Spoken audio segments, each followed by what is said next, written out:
Well, the president said it over and over again. If you like your health insurance, you can keep it. But a new survey raises serious questions about that promise. Nearly 1 in 10 medium to large companies surveyed recently say they expect to ditch their health care benefits for their employees once key provisions of the president's new health care law take effect in 2014. So what does that mean for businesses, workers, and our economy? Ben Ferguson is the host of The Ben Ferguson Show, aired through Icon Radio Network. And Simon Rosenberg is director of the progressive think tank NDN and a former advisor to President Clinton's campaign. Gentlemen, thank you for being here. So, sure. Ben, this is, not what anybody really wants to hear, whether you support the president and this law or not. But the suggestion is that nearly 1 out of every 10 mid to large-size employers expects to stop giving their employees health care coverage now in the wake of this law. Look, and I think it's going to go higher because the fines that the president's put in his bill are obviously put there to entice people to get rid of the private sector and jump on this government plan. And that's what a lot of these businesses are looking at. They're looking at a cost issue.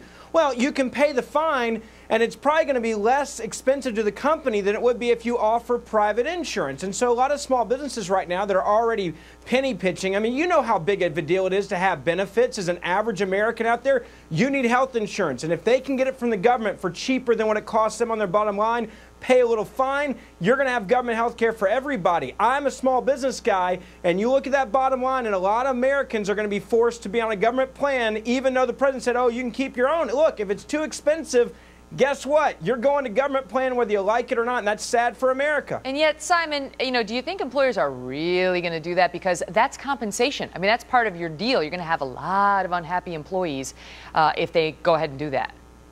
First of all, Megan, welcome back. It's good to see you. Thank you very much. We missed you. We missed you. So I think Ben's wrong. I think that companies that don't offer health insurance will be at a competitive disadvantage against their competitors.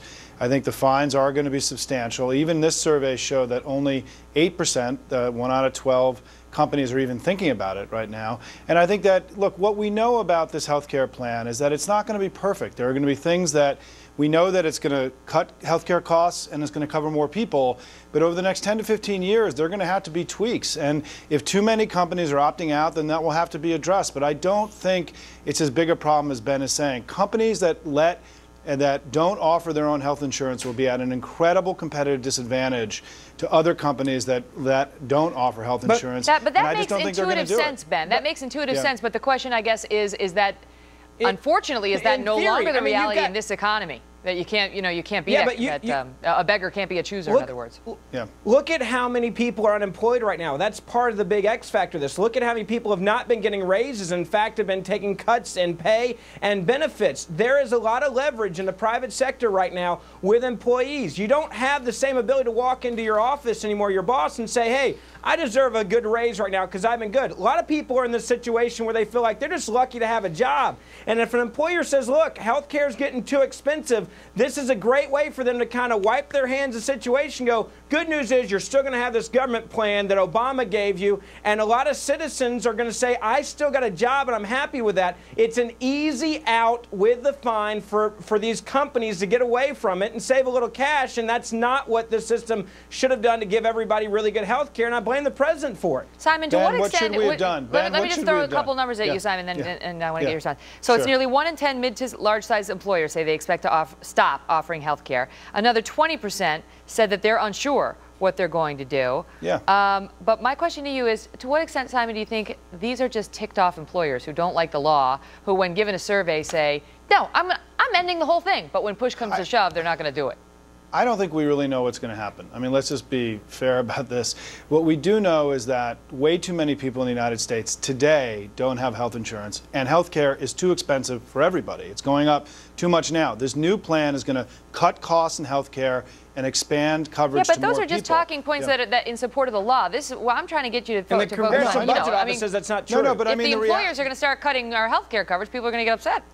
But there are a lot of employers that don't offer health insurance now, and these are people that are just uninsured. And I think the point is that we made a decision as a country to go ahead with this new health care plan several years ago. No, we didn't. Which is going to cover more people. I think we did. It became the law, Ben, unfortunately for you. No, the majority of Americans said they didn't want it. Ben, so we're covering more people and we're controlling costs. Their system but we were is not supposed to be able to keep the coverage that we had. The system Megyn, isn't. the American people said they did not want this bill, and the facts prove that in the surveys and the polling. The majority of Americans did not want an overhaul of the system. What we should have done, and he asked this question a moment ago, is you fix insurance and have it available at a fair price to people that are uninsured right now. You work with people with pre-existing conditions maybe. But the president went too far to say everyone mandates has to have insurance, which takes away freedom of choice. And second of all, we didn't need a complete overhaul. You should have fixed the small issues and not done it for everybody. Simon, I give you the last word. I think we're going to have a better health care system. There are going to be tweaks along the way. I'm proud of what the president did. Nice and pithy. Thank you. Yep. Thanks, guys. Good to see you both. Thanks, Ben, Megyn. Simon, see you soon. Thanks.